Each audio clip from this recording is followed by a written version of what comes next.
The U.S. president warns China of consequences if it helps Russian forces in Ukraine. Beijing blames Washington for the war and says sanctions will hurt the global economy. So what's China's strategy on Ukraine, and will it hurt relations with the West? This is Inside Story.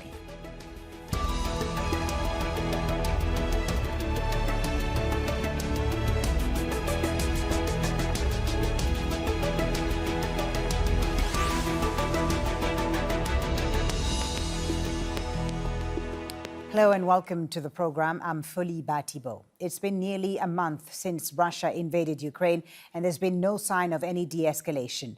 Russian forces have targeted several regions in the last few days, including the besieged city of Mariupol in the south. While the fighting rages on, world leaders are attempting to find a diplomatic solution.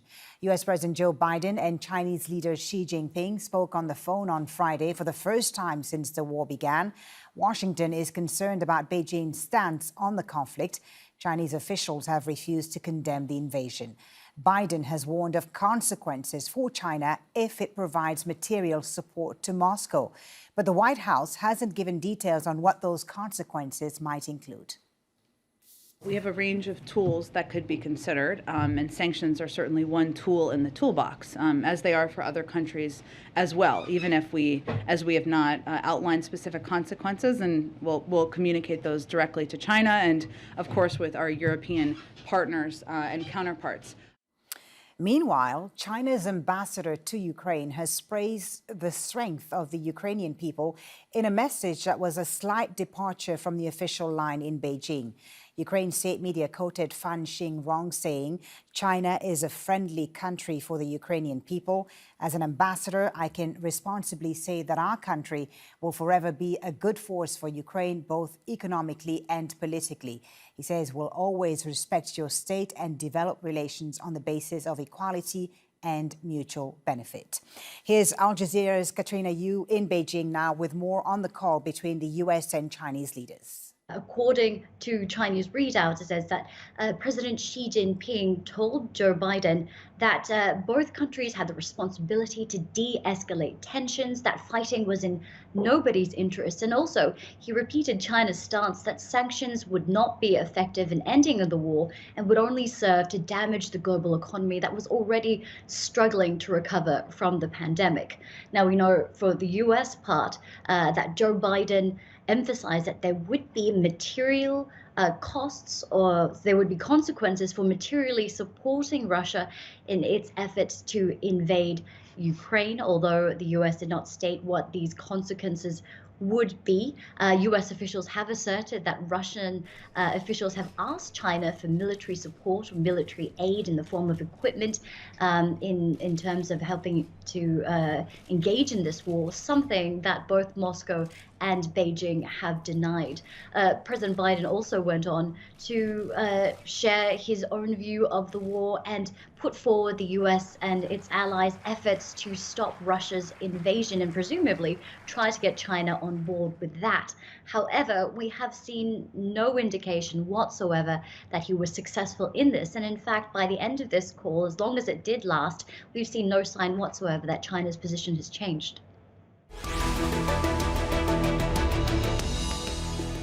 Well, let's bring in our guests for today's Inside Story. In Beijing, Andy Mark, a senior research fellow at the Center for China and Globalization and a professor at Beijing Foreign Studies University. In Washington, Lawrence Korb, a former Assistant Secretary of Defense and a senior fellow at the Center for American Progress.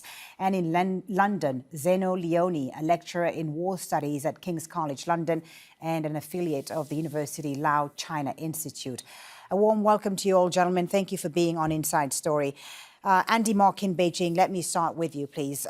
As Katrina said there in her report, the call between President Biden and President Xi doesn't seem to have changed anything in either leader's or either country's position.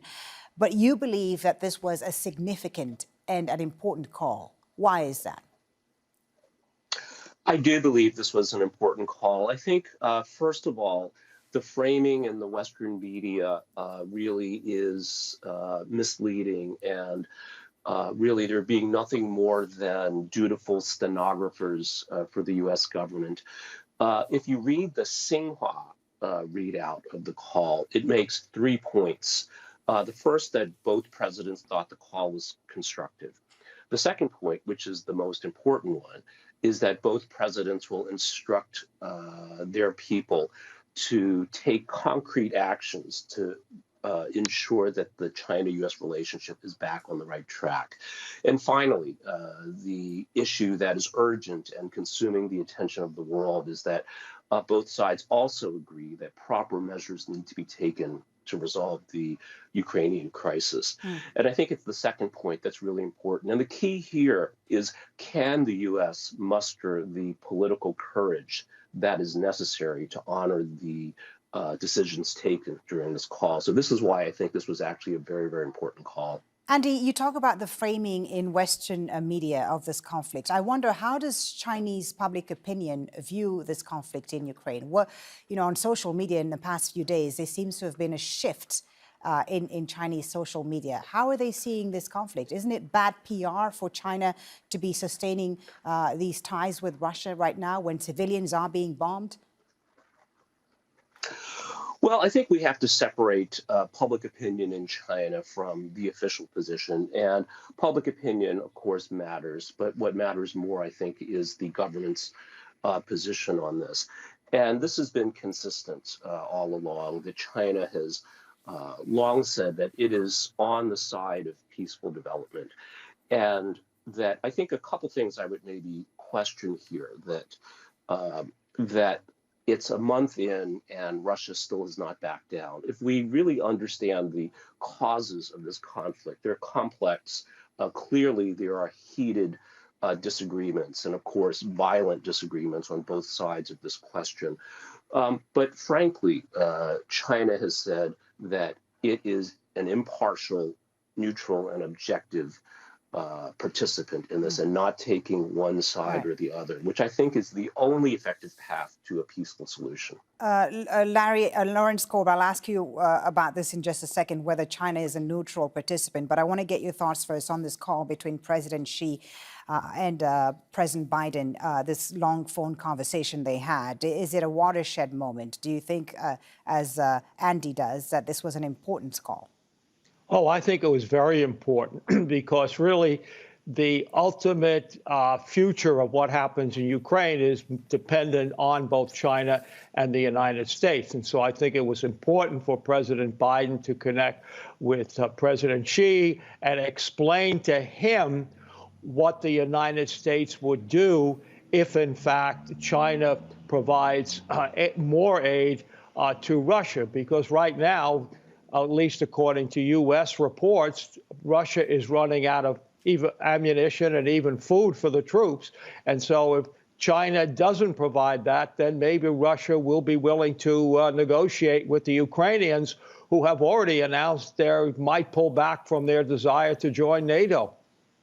So on the question of China's neutrality that Andy was talking about there, is China, do you agree with him that China could be a neutral mediator in this conflict? I think very definitely that China could, because China has very strong trade relations with Europe, which is part of this conflict. They're the only country in the world that really still has influence on Russia.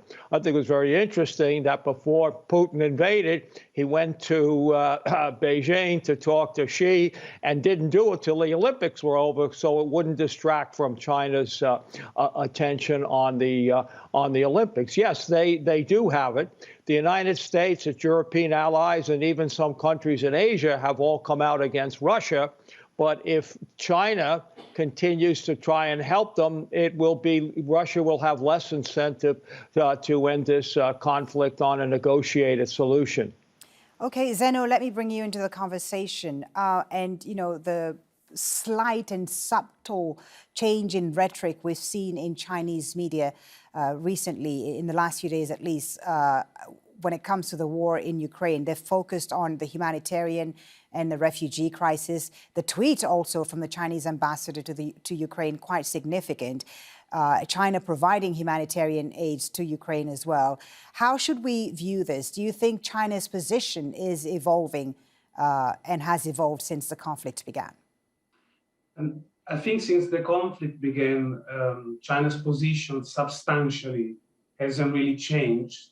There was always great concern and great emphasis on the drama experienced by Ukrainian people and emphasis on trying to find a peaceful resolution.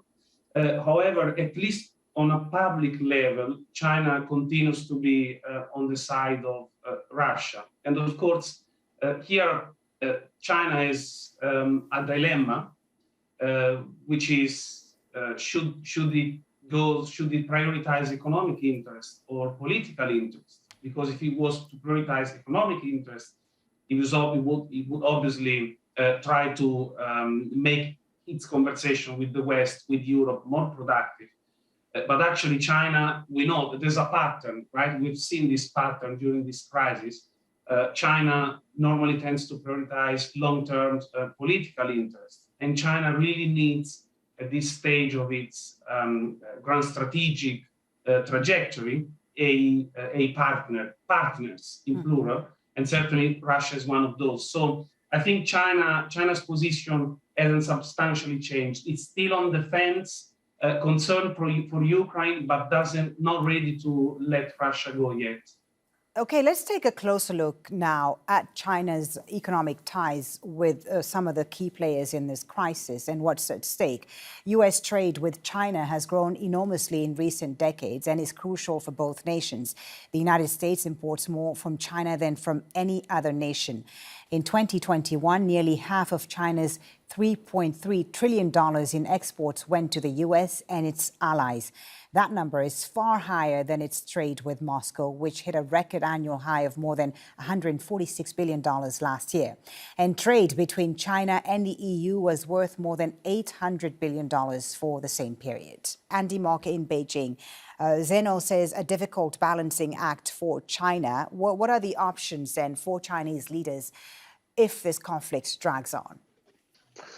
Well, I think, unfortunately, I think all indications, despite everyone's hope that it can be resolved soon, will likely drag on. I'm not sure that it really has much of an impact on China's stance or its policy decisions. I agree with Zeno that I think that really China's stance, despite some positive rhetoric or statements from the Ukrainian ambassador, as you said, really has not changed. And the economics of this does not play that big of a role. The important thing here, I think that China's been very, very clear, is that whether in Europe or whether in Asia, what it will not tolerate is any country undermining the security interest of other countries in the region. And this is a message that I think has been delivered very clearly and resolutely to the U.S., most recently in this call between the two presidents, Xi and Biden. Lawrence Korb, do you agree with this? Andy says the economics of this don't play a big role. I think an issue that's more important to China here is the whole question of Taiwan, because they see Russia claiming Ukraine back to part of Russia the same way that they see Taiwan as part of China. And that sort of goes in combination with the economic interests. They have both concerns. And I think that's really plays in this. In fact, what we hear from the call is when Biden started talking about Ukraine, China started talking about Taiwan. Mm-hmm. So that is very important to them, not just the economic consideration. But I think what Biden made clear to them is these economic consequences, as you just pointed out here, with the amount of trade with the U.S. and the European Union, could really have pretty severe consequences for China. What consequences precisely would the Biden administration be considering here? Would the U.S. go as far as isolating China economically in the same way that Russia finds itself isolated and sanctioned today? I think they would move in that direction. And Biden, I don't think Biden knows exactly now, because these obviously would have severe impacts on the United States as well as our European nations. So that really is the key question. So it's really up to China now, as we say in the U.S. The ball is in their court. They want to help Russia by providing ammunition right now, or are they going to maintain their neutrality and then try and start negotiations? Because remember, negotiations are already ongoing. I think China could play a positive role and tell Russia, you know, you can come out ahead with this. They'll recognize your annexation of Crimea. There'll be more independence in the Donbass region, and Ukraine won't join NATO, and you can declare that a victory. Zeno, your thoughts about this? How likely is it that China could push Russia to end the war and withdraw from Ukraine? So I think what we've learned from the meeting between Biden and Xi, and also in the last few months and from this crisis, is that actually there seems to be a bit of an hegemonic vacuum where nobody is able to really stop Russia. And also we need to understand that the international system of sovereign states, it doesn't work in a way that somebody in Beijing, only because China is a very influential power, can just pick up the phone and stop Putin doing whatever he's doing, especially when Ukraine is such a high stake for Russia. So on the one hand, China is probably the most likely player to be able to achieve something meaningful from a diplomatic point of view, because the EU, NATO, and the US clearly cannot at the moment. On the other hand, that doesn't mean that China has all this influence that many people think, and especially many in the US hopes that China would have on Russia. So, and this is also why China remains on the fence, because perhaps it wouldn't want to be seen as interfering directly with the conflict, trying to stop it, and then maybe failing, because that would have a negative impact on its influence. China would look like a great power that perhaps has only influence over small powers, but not in a major crisis like this one. Andy, in Beijing, your thoughts about this? Well, I like Lawrence's phrase that the ball is in someone's court, but I would say that the ball is in the US's court for two reasons. First, that Russia is nowhere near as isolated as the United States or Western media would like to make it out to be. First of all, let's look at India, who has very clearly said that they're looking to set up a rupee-ruble exchange with Russia to continue trading with Russia. Look at the OPEC countries, for whom Russia has been a very crucial voice on the UN Security Council, Pakistan, Iran. So I think the efforts to isolate Russia really are not going as well as the U.S. is portraying. And this will be doubly, if not triply true for efforts to isolate China. Because while what Russia can do is threaten NATO and the U.S. with nuclear attacks, China is not only a nuclear power, it's an economic superpower. So it will be even more damaging, I think, to countries like the U.S. that would try to impose any kind of economic sanctions on China. Let me ask you this about this viewpoint, Andy, that a lot of commentators are making right now, and that is President Xi was banking on Putin and his own country in China to form a unified, strong bloc against the West, another bloc against the West. I mean, a weaker Russia, whether they come out victorious from this war or not, I mean, would that not sit well with the Chinese? I mean, Russia, regardless of whether they win in Ukraine, will come out somewhat weaker from this conflict. Isn't that a concern for China? Well, I think very briefly, China's worldview is that it wants to see a more just and humane order without any country engaging in these kind of power politics, Cold War thinking. But I think the more important point here is that really the case? What about the issue of Taiwan? I mean, that was top of the conversation between President Biden and President Xi. Taiwan, the implications for Taiwan. Yes. Sure. Well, again, Taiwan is the cornerstone of U.S.-China relations because China sees this as an internal matter and others around the world perhaps don't. But I think I want to really emphasize here that there's too much attention paid to the military conflict in Ukraine. But in fact, we need to focus on, I think, where the real battle is, which is economic. And what about if energy prices, food prices double and triple? What is that going to do to Europe? We're already seeing the early devastating impact from 3 million refugees come next winter if this conflict is still going on and energy prices double and triple, food prices are increasing. I think this will severely test, if not shatter, European unity.